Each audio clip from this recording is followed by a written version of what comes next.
سڵاو بەشودانی منداڵ لە ئیسلامدا چۆن شەرعێتی پێدراوە ئەو حەدیسانەی کە باس لە بەشودانی منداڵ دەکەن تا چه ئاستێک ڕاستن بینەرمان بن. پرسی هاوسەرگیری منداڵان یان بەشودانی پێشوەختە یەکێکە لەو بابەتانی کە تاکوی ئێستا لە ناوەندە ئاینی و لە ناو خودی کۆمەلگای ئیسلامی و عەرەبیدا مشتومڕی زۆری لەسەرە. بە پێی توێژینەوەکانی تایبەت بە دەروونناسی و بایۆلۆجی منداڵ بوونەوەرێکە کە هێشتا لە ڕووی جەستەیی و عەقلیەوە کامڵ نەبووە و لە حاڵی گەشە سەندندایە. پرۆسەی هاوسەرگیری کە بریتیە لە دروستکردنی خێزان و دواتر منداڵ خستنەوە لەگەڵ پێکهاتەی جەستەیی و ڕۆحی منداڵدا ناگونجێت و بەشێک لە ڕێکخراوە ناوخۆیی و جیهانیەکانی تایبەت بە مافی منداڵان ئەمە بە کارەساتێکی گەورەی ئەخلاقی و کۆمەڵایەتی دەزانن. ئەم دیاردەیە کە لە کۆمەلگا دواکەوتوەکاندا ڕوبەڕووی کچان دەبێتەوە وەک جۆرێک لە تاوان لێک دەدرێتەوە. بەشێک لە مێژوونووسان جەخت لەسەرەوە دەکەنەوە کە ئەم دیاردەیە تایبەت بووە بە کۆمەلگای بەدەوی و دەشتەکی عەرەبی و لەوێوە هاتۆتە ناو شەریعەت و ئاینی ئیسلام و لە ڕاستیدا بەشێک نییە لە کرۆکی ئاین. لە بەرامبەردا هەندێک لە بانگخوازە ئیسلامیەکان جەخت لەسەرەوە دەکەنەوە کە بەشودانی منداڵ لە سەحیحی موسلیم و بوخاریدا ئاماژەی بۆ کراوە و بڕاوەتەوە. پرسیاری سەرەکی ئەوەیە ئایا ڕاستە ئایشەی دایکی موسڵمانان لە تەمەنی 6 ساڵی مارە کراوە و لە تەمەنی 9 ساڵیدا هاوسەرگیری کردووە؟ بۆچی هەندێک کەس بە هەموو هێزیانەوە داکۆکی لەم بۆچوونە دەکەن؟ چۆن جیاوازی بکەین لە نێوان دابوونەریتی کۆمەلگای خێڵەکی سەرەتای ئیسلام و خودی ئاینی ئیسلام؟ سەرچاوەی حەدیسەکانی تایبەت بە هاوسەرگیری عایشە تا چەندە جێگەی باوەڕن؟ مەسەلەی بەشودانی منداڵ زۆر مناقەشەی لەسەرەکرێ. هەموو ئەم مەسلەش کە زۆر کەس کردویانێت جۆرێک لە جۆرەکانی دین مەبناکە لەسەر یەک حەدیسەوە بزانم ڕێواتی بوخاری و مسلمیش بێت تزوجني رسول الله وأنا بنت 60 ودخل بي وأنا بنت 90 كما حديث عائشة خود أزاني الله پیغمبر ماری کردم تمنم 6 سال بو کاتێک کە گواستمیەوە تەمەنم 9 ساڵ بوو. ئەم هەموو شەڕە لەسەر حەدیثێکە کرێت لەم خەڵکە بکرێ بەدین. جا خۆی ئەو حەدیثە ڕاستە بەم شێوەیە؟ پێشەکی شتێکە زۆر گرنگکەوە بیلێم ئەوش ئەوەیە تا کولتوری عەرەب جودا نەکرێتەوە لە دینە ئەوە تەطەڕف و ئیرهاب زۆر ئەبێ. باش ئیرهابی دینەوە وەستمان و هەروە گەنجەکان بەڕەو ئیلحاد ئەچن زۆر. ئەم ڕێواتەوە لە بوخاری هاتووە لە موسڵمی هاتووە. باشە بەڵام ئەگەر ئێمە توێژینەوەیەکی ئەکادمیانە علمیانە لە مێژۆ بکەین بۆمان دەرئەکەوێ ئەم ڕێواتە ڕاست نییە. باش ئەگەر تەماشای مێژۆ بکەین بۆی بە پوختی باز بکەین بۆی بیسەلمێنین بۆ بینەران کەوە دایکە عائیشە 9 ساڵ نەبووە بەڵکو 19 ساڵ بووە کاتێکەوە شووی بە پێغەمبەر عەلەیهی سەڵات وەسەلام کرد. دایکە عائیشە 4 ساڵ پێشی بیعثە لە دایک بووە.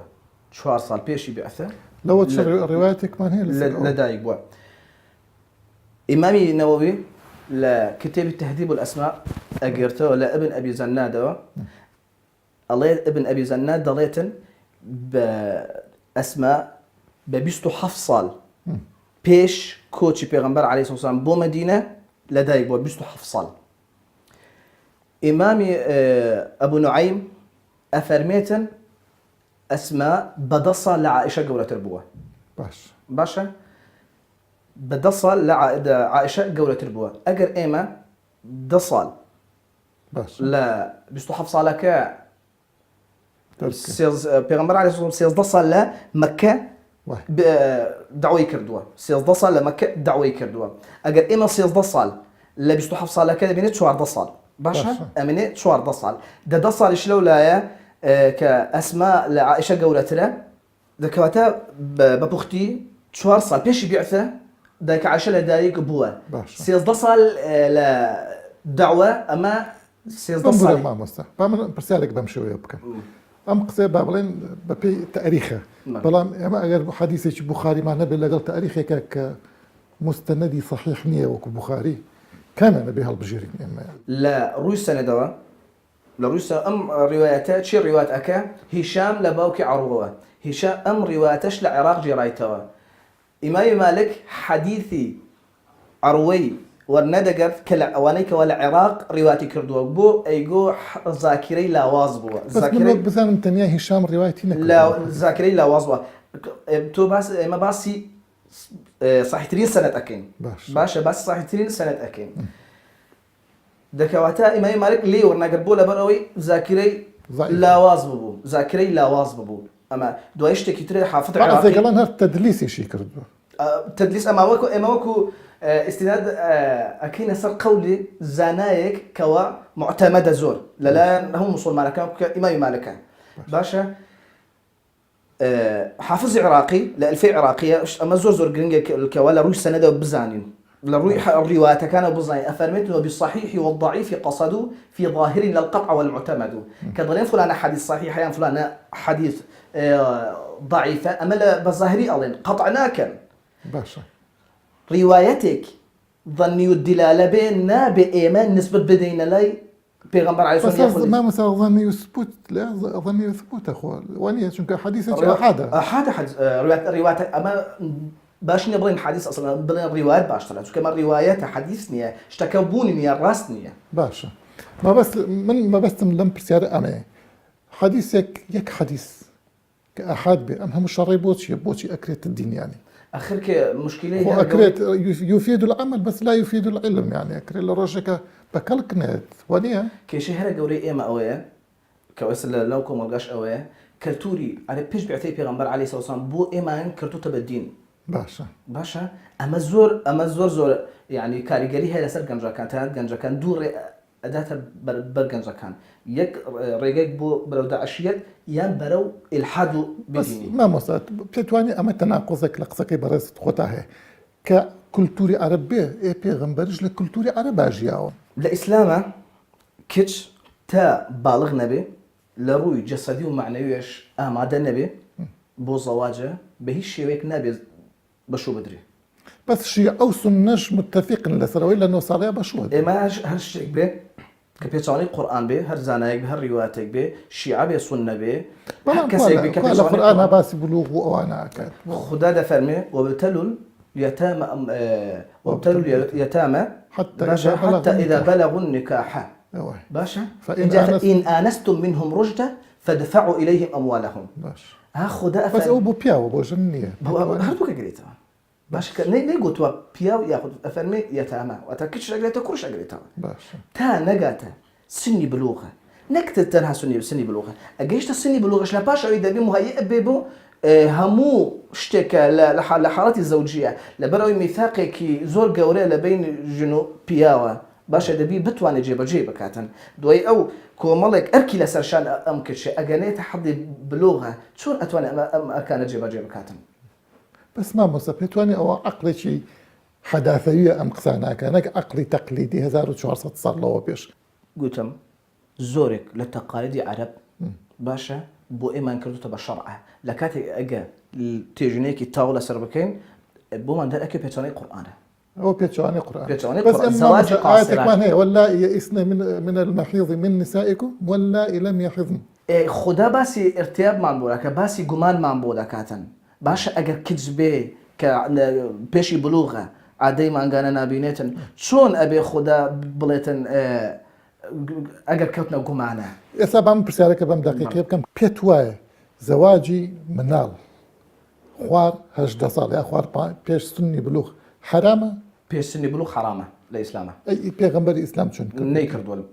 بيغمبر الإسلام تو بيتواي بيغمبر الإسلام هر نيكرد ولا قط نيكرد ولا تمام ده كعشش نوض صال ئایا بە یاساییکردنی هاوسەرگیری منداڵان بەتایبەتی کچانی خوار تەمەنی باڵغی چۆن لە تەشریعاتی عێراقی و کوردستانیدا ڕەنگی داوەتەوە مەزهەبە سەرەکیەکانی ئیسلام چۆن شرۆڤەی ئەم بابەتەیان کردووە و بەڵگەکانیان چین ئایا ڕەوایە هەرچی لە مێژووی ئیسلامیدا باس کرا و هاتۆتە ناو شەریعەت وەک بەڵگەنەوی سیر بکرێت مەسەلەی بەشودانی منداڵ زۆر جار فەوزا ئەنێتەوە یا جەدەلێکی زۆر ئەنێتەوە کە حەدیثێکمانەیە ڕێوایەت کراوە کە عایشە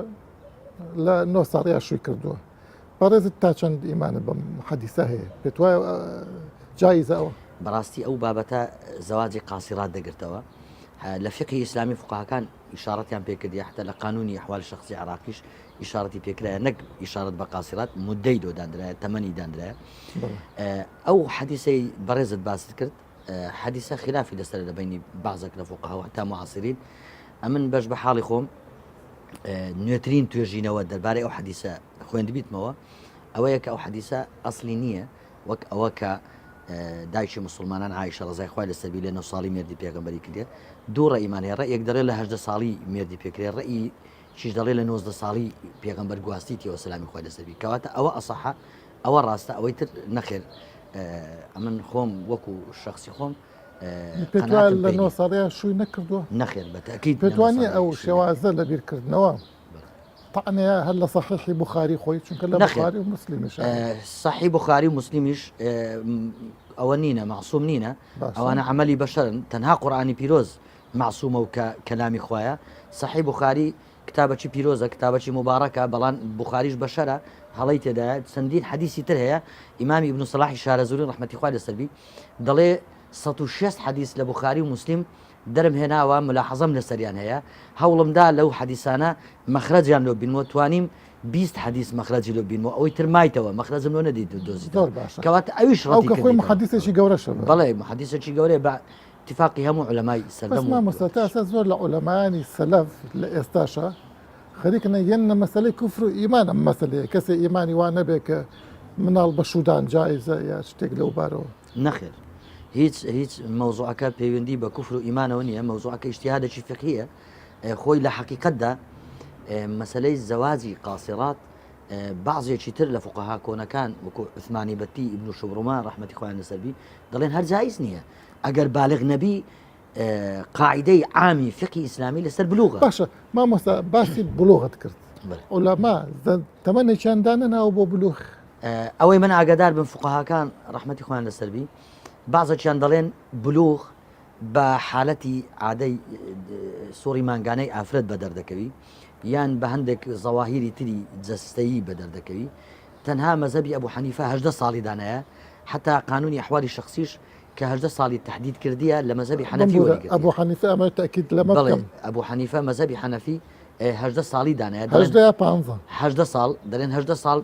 ئەوەی بلوغە ینی قاعدەکی باشە لە بۆ بلوغ بعضێک فقهای تر لە مەزەبەکانی تر 15 دانایە بەڵام بە عموم زۆر تەتەڕوقیان نەکردە سەر تەمەن تەتەڕوقیان کردە سەر بواری تەمیزی مەسەلەن جەسەدی بەنسبەت ئافرەت سوڕی مانگانە دەورەی عادەی شەهری ئەوانە قاعدەی عامن بەنسبەت فقهاکان زەواجی باوەلی ئەمرم کرد مەبەست هەر لەسەر قاسر نییە ئەگەر کچەکە عمری 25 ساڵیش بێ بەمەرجێ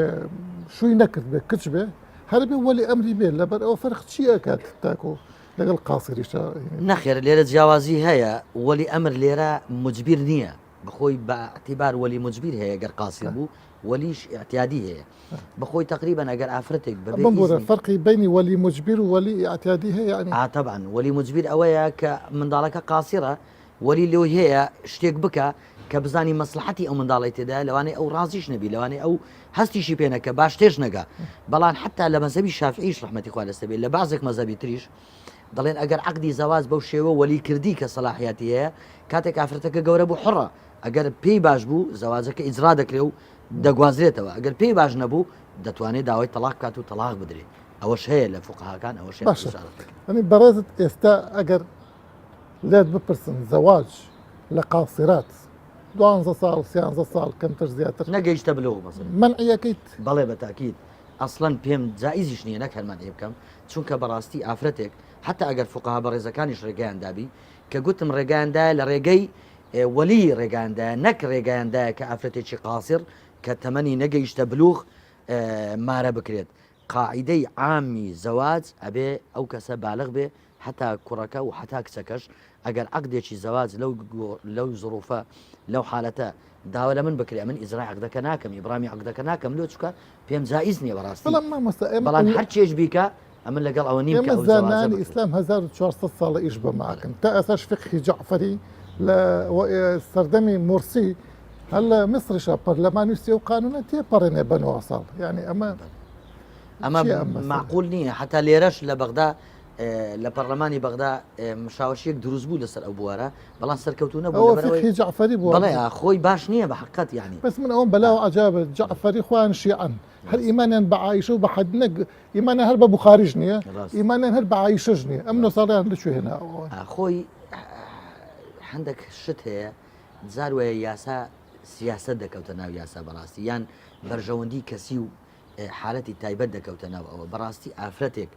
ئەگەر نەگەیشتە دەلەچی بلوغ یاخود تەمەنی لە هەژدە بەرەو سەرنەچوو بەڕاستی منداڵە قانوني عراقي ساتشون باسي قانوني عراقي لما دي حفظ دلي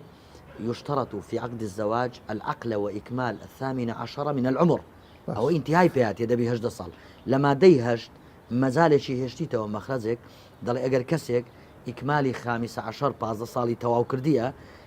دەوێ زەواج بکە دەبێ ئەمرەکەی داوایەک بەرز کاتەوە بۆ بەردەم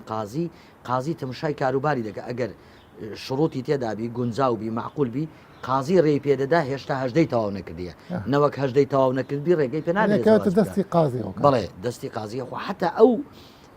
یاسایش کە لە قانونی ئەحوالی شخصی لە ساڵی 59 دانراوە مادەی 7 لە فقی حەنەفی وەرگیرایە فقی حەنەفی بەڕاستی زۆر عملی ترە لە هەندێک بوار لەو جانیبانە کە چوتە ناو مەسائلی هەژدە ساڵی زۆر معقول لە هەژدە ساڵی دەتوانیت تەمیزکە دەتوانی هەموو شتەکان بخۆی بکە بالغ بووە دوایز بەڕاستی ئەمن لەگەڵ زەواجی قاسیرات نیم لەگەڵ زەواجی کچکە نیم هیچ کارێک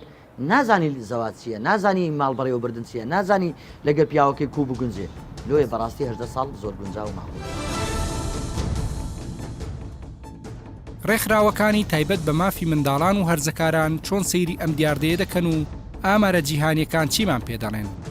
کاتێک منداڵ لە تەمەنی خوار هەژدە ساڵی هاوسەرگیری دەکات مەترسیە تەندروستی و دەرونیەکانی چین ئەرکی ڕێکخراوەکانی تایبەت بە مافی منداڵان چییە کاتێ منداڵ تەنیا وەک کەرەستەیەکی سێکسی سیر دەکرێت و خەون و ئایندەی وێران دەکرێت مەسەلەی بەشودانی منداڵ طبعا لمثلا لشريعته هاتو اشكرا تاكو استا بلام تا استاش هرچن لظاهره زور باس لواكرك خرابه وباشني وعيبه بلام وك درك ام ظاهره تاكو استا هي نقل كرد العالم الاسلام عم بغشتي بتوي او ظاهرك بوت ظاهرك ما ترسيلي بكري بەدڵنیاییەوە بەشودانی مناڵ بۆتە ظاهیرێکی ترسناک بەتایبەتی لە وڵاتانی عەرەبی و وڵاتانی ڕۆژهەڵاتی ناوەڕاست 30 ساڵی ڕابردوودا لە زۆرێک لە وڵاتەکان بەشودانی مناڵ بە ئاراستەیەک بەرەو کەمبوونەوە چووە بەڵام لە وڵاتانی ڕۆژهەڵاتی ناوەڕاست و وڵاتانی عەرەبی بە پێچەوانەوە بۆتەوە بە پێچەوانەوە ظاهیرەکە بەرەو زیاتر بۆتەوە بۆ نمونە لە 7 ملیۆن کچ ڕوبەڕووی بەشودانە بێتەوە لەسەر ئاستی عالم لەو 7 ملیۆنەی کە بەشودرا کچی منداڵ ئەو مناڵانەی کە لە خوار تەمەنی 18 ساڵایە ولەناو ئەو آخر 18 ساڵ فەرقەکە ئەوەی ئێمە باسەکەین زۆر مثلا 9 ساڵ و 10 ساڵ لە 9 ساڵەوە حسابەکەین تا 15 ساڵ و لە 15 ساڵیشەوە تاکو 16 ساڵ و 7 ساڵ ئەوەیە کە لە عێراقا بە نمونەیان لە هەندێک لە وڵاتانی عەرەبی باز ضرورە القەسواکە باسی ئەو حاڵەتاناکە کە زۆر نادرن بەڵام ئەمە لە لە عێراق و لە وڵاتانی عەرەبی نەک بە بەنا بەمانای ضرورە القەسوا بەڵکو بووەتە نەریتێک و عرفێکی کۆمەڵایەتی کە کچان بەر لەوەی بگەنە تەمەنی 18 ساڵی هەر ئەوەندە باڵایەکی کرد یان تۆزە تەکاملی کرد پێویستە کات ئەمە بەشۆ بدرێتەوە ئەگەر ئەم بەم شێوەی لەو سیرکەین ئەگەر لەو 7 ملیۆنە سەیریکەین لە 2020 تا بە پێی دوایین ئامارەکانی ئەوەیە کە لە 2020 ئامارەکە دوو هێندەی لێدێ و زۆرترێ بێتەوە ژمارەکە لە عالەمی ئیسلامیە چەندی لە عالەمی ئیسلامیە طبعاً ئێمە کە باز لە وڵاتانی عەرەبی وڵاتانی ئاسیا بە تایبەتی وڵاتانی ڕۆژهەڵاتی ناوەڕاست یعنی وڵاتانی ئیسلامی و بەپێی ئەو عرفە ئیجتیماعیە سائیدەی کە لە ناو مجتەمەعاتی ئێمە هەیە ئەوەیە کە کچان لە هەر ئەوەندە بالغ بوون هەر ئەوەندە باڵای و ئەوەی بوو پێویستە کات بچێتە ماڵی خۆی سەترێک بێ و بپارێزرێ زۆر جار بەداخەوە لە مجتەمەعاتی شەرقییانە و مجتەمەعاتە عەرەبیانە کچ وەکو قمبلەیەکی مۆقوتە سیرەکەن دەرمی لە باروتە تا زوو ڕزگاریان بێلەی باشترە بۆیە بیر لەلایەنە کۆمەڵایەتەکەی لایەنە ئابوووریەکەی لایەنە پەروەردەیەکەی و لایەن نەفسی و تەندروستەکەی ناکەنەوە. من بۆرە تو ئامارێک کتلایە دقیق مەرجنێ دقیقانی ئامارێکی لە ئۆمەمی متحیدە لە وڵاتانی عرب ئێمە بنمونە لە کوردستانە بڵین گەر لە 2016 ئەنجومەنی خانمان لەگەڵ ڕێکخراوی UNFPA ئاژانسی نەتەوەی گرتوەکان بە دانیشتوان بەپێی ئەو دراسەیە کە یونیسف و UNFPA کردبووی وڵاتی یەمەن کە خۆمان نەزانین وڵاتی یەمەن ئاستی پێگەیشتووی و لە ڕووی پێشکەوتنیەوە لە چه ئاستێکایە وڵاتێکە کە ظاهیرەی هەموو زەواهیرە خراپەکان دیاردە ترسناکەکان لە وڵاتانە لە هەڵکشانە بووە بەداخەوە لە دوای 2000ەکانەوە وڵاتی عێراق پێش وڵاتی یەمەن کەوتووە لە بەشودانی مناڵان ئێمە بۆڵین بەشودانی لە 9 ساڵی وەستا ڕێگەی داوە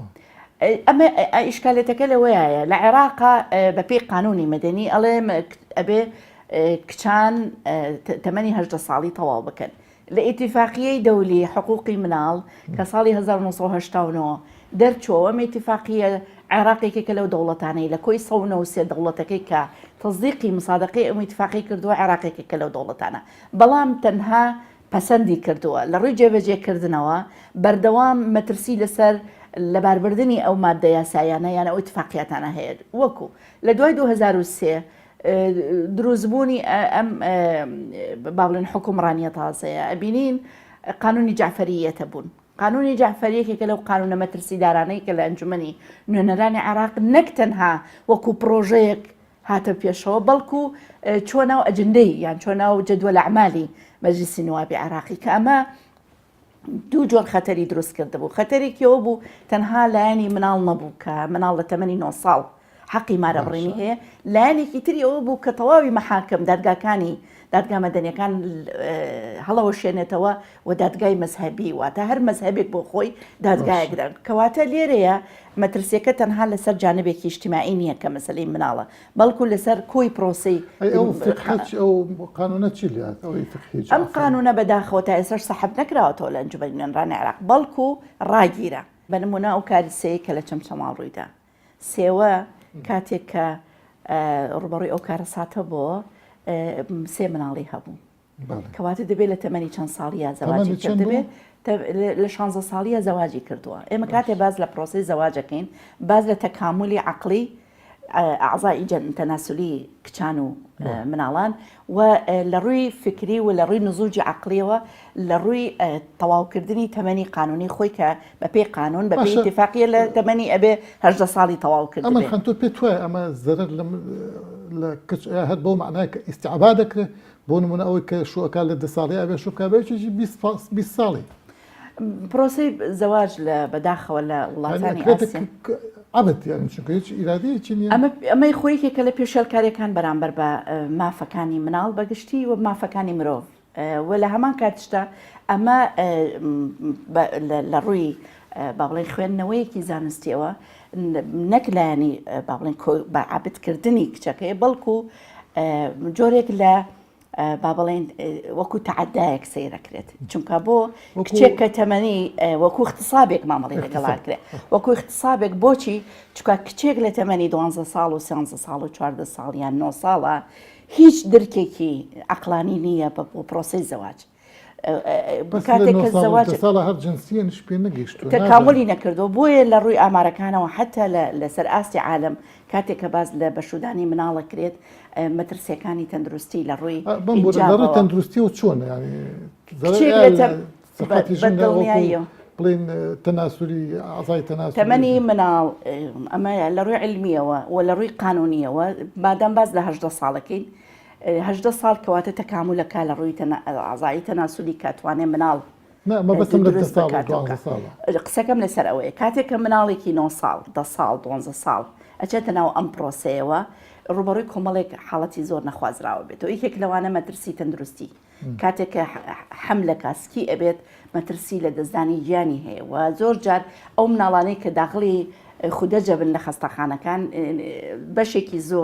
بەشێکی زۆری پەیوەندی بەوە هەیە کە ئەم کچە بۆ خۆی تەکاملێکی جستەیی نەکردووە بۆیە کاتێک کە مناڵێک دروستە بێت لە هەناوی ئەوە ناتوانێت وەڵام دەرەوەی پێداویستەکانی مناڵ بێ لە هەناوی خۆیان چونکە نزوجی نەکردووە بۆیە مەترسی لەسەر ژیانی مناڵەکەەوە لەسەر ژیانی کچەکە هەیە لایەنێکی تری ئەوەیە کە باری نەفسی کچەکە ئامادە نییە بۆ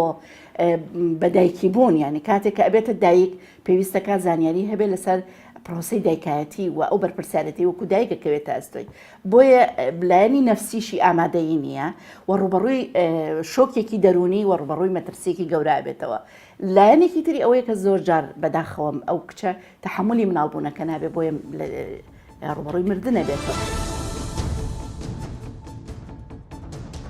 لەو کۆمەڵگایانەی کە نەریتی خێڕەکی و جەنگ و کوشتار تێیدا زاڵە ئەوەی قوربانی یەکەمە منداڵە و لەو نێوەندەشدا بە شودانی کچان و ناچارکردنیان بۆ هاوسەرگیری پێشوەختە